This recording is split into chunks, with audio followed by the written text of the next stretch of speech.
TV7 Israel News is made possible thanks to your generous donations. Shalom ve'erev tov, good evening. Welcome to our daily TV7 Israel News Bulletin, broadcast from Jerusalem. The Islamic Republic of Iran blatantly lies about its nuclear program and threatens to set the region ablaze if it is subject to an attack. U.S. Secretary of Defense Pete Hegseth reaffirms all options are on the table. And Prime Minister Benjamin Netanyahu asserts that with national unity and God's help, Israel's eternity will be secured in the face of complex and challenging days. The Islamic Republic of Iran continues to unabashedly lie about its intentions to acquire nuclear weapon capabilities, insisting that its nuclear program is exclusively peaceful. Moreover, the Ayatollah regime does not intend to relinquish its nuclear enrichment program, effectively rejecting American demands vis-à-vis zero enrichment, all the while refusing to even talk about its ballistic missiles program and support for terror proxies throughout the Middle East and beyond. Addressing a United Nations conference on disarmament in Geneva, Switzerland, Iran's Deputy Foreign Minister Kazem Garibabadi reiterated the repeatedly refuted claims related to the Ayatollah regime's nuclear ambitions. Iran reaffirms unequivocally that it does not possess, has not sought, and will never seek nuclear weapons. Our nuclear program is strictly peaceful, guided by law and policy that rejects weapons of mass destruction. It is important to highlight that the International Atomic Energy Agency Director General Rafael Grossi circulated a report on May 31st of 2025 in which he explicitly stated that in 2003, Iran had conducted a number of explosive tests at an undisclosed site called Marivan. At least 4 of these tests, per the IAEA report, Iran utilized full-scale hemispherical implosion systems diagnosed using at least one high-speed camera, which is common practice when testing implosion-based nuclear weapon designs.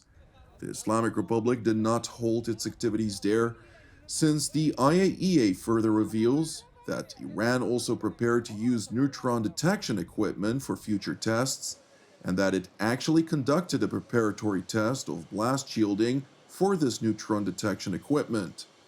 The Islamic Republic of Iran then sought to hide its illegal activities by leveling and then sanitizing the locations of its nuclear tests, while repeatedly lying to the IAEA about its undeclared nuclear activities. As was stated in the report, quote, Iran has repeatedly either not answered or not provided technically credible answers to the agency's questions and has sanitized locations, which has impeded agency verification activities.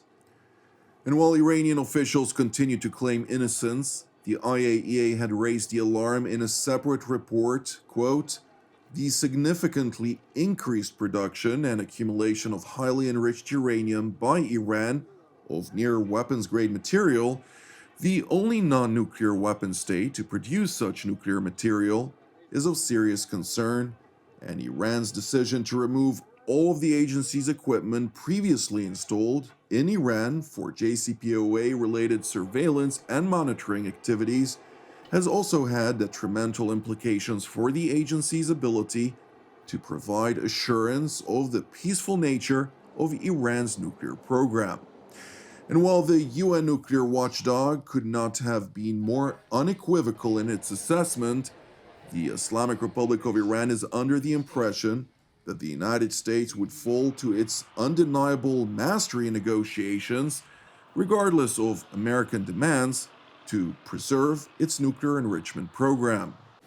The Islamic Republic of Iran remains committed to diplomacy and dialogue as the most effective path toward de-escalation and sustainable security.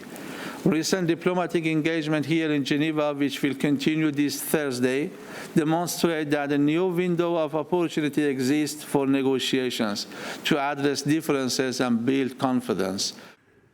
The Ayatollah regime's deputy foreign minister continued by warning that while Tehran seeks a diplomatic track, if attacked, its far inferior forces will not shy away from waging war against America and will do everything in its power to set the region ablaze. While Iran chooses diplomacy, we are fully prepared to defend our sovereignty, territorial integrity, and people. As demonstrated in our response to the aggression of June 2025, we will exercise our inherent right to self-defense under the Charter of the United Nations if necessary. We call upon all nations committed to peace and justice to take meaningful steps to prevent further escalation.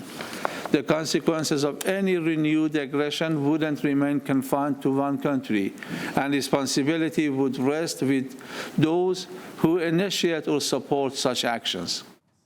It is important to stress that the Ayatollah regime's rhetoric does not conform with its actual military capabilities, following the devastation which the Islamic Revolutionary Guards had sustained during the June 2025 12-day war with Israel.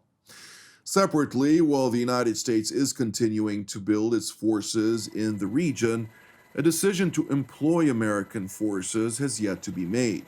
In a long post on his Truth Social platform, President Trump explicitly stressed that he would rather have a deal than not. However, the president continued, quote, "If we don't make a deal, it will be a very bad day for that country." Meanwhile, during a tour of the True Anomaly space defense company, U.S. Secretary of Defense Pete Hegseth was asked whether he supported an attack on the terror regime in Iran. Do you support taking military action against Iran? Well, I think you saw the president make the statement again today. Iran should make a deal. Iran has an opportunity to make a deal. That's the outcome the president would prefer. Our job is to provide options, and we will have options for the president should Iran decide not to take a deal. Do you think strikes are on the table still? Everything is on the table. It's the president's decision. We're here to help ensure that a deal is made, and I think Iran would be wise to make a good deal. Meanwhile, in Jerusalem, Israeli Prime Minister Benjamin Netanyahu addressed the Israeli parliament's plenum during a 40 signatures session in which the opposition alleged that the coalition had lost security control both within and outside of Israel's borders. חזרתי לאחרונה מהפגישה השביעית עם נשיא ארצות הברית מאז היבחרו. I recently returned from my 7th meeting with the President of the United States since his election. In the last 2.5 years, we have pushed back a threat against every single citizen of Israel, Jews and non-Jews, ultra-Orthodox and seculars, and everyone in between. A threat against the 10 million citizens of Israel who face the danger of annihilation by the Iranian enemy and its proxies. And I say today, regarding the subject of this debate, the safeguarding of the lives of millions of Israeli citizens, Israel has never been stronger. The alliance with the United States has never been tighter. This includes the relationship between the President of the United States and the Prime Minister of Israel, between myself and Donald Trump. There have never been relations like these between the IDF and the U.S. military, between our security agencies and their security services. There has never been anything like it. The entire world knows Israel's strength. Leaders come to us, the Chancellor of Germany, leaders of world powers, the Prime Minister of India, a superpower of 1.5 billion people, President Trump previously, and other leaders who have been here and spoken here.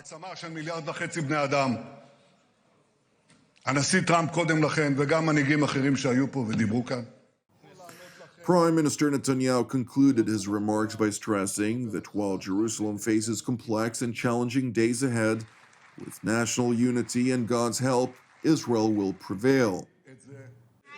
אנחנו בימים מורכבים ומאתגרים. חברי הכנסת, We face complex and challenging days.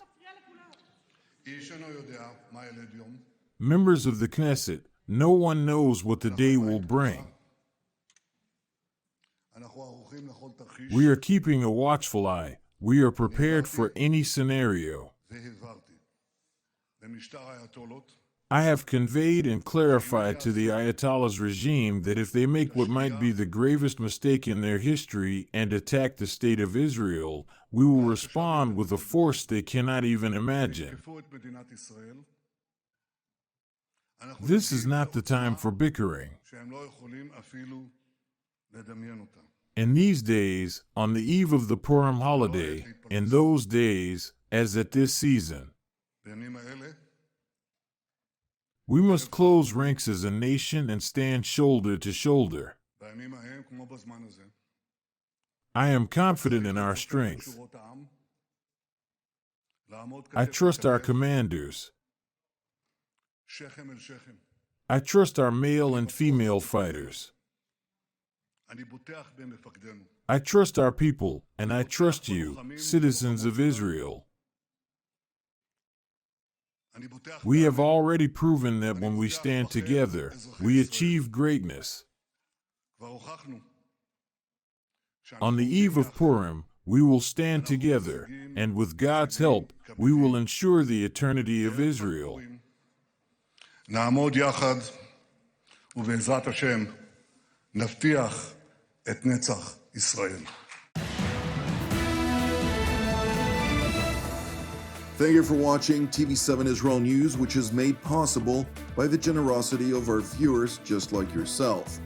Now, if you would like to help support TV7 Israel as we diligently work to update you on the latest and most complex issues related to Israel and beyond, you can donate via our website at www.tv7israelnews.com. Separately, please keep praying for the peace of Jerusalem and redemption of Israel. I'm Jonathan Hassan wishing you an Erev Mevorach, God willing, until our next update. Shalom from Jerusalem.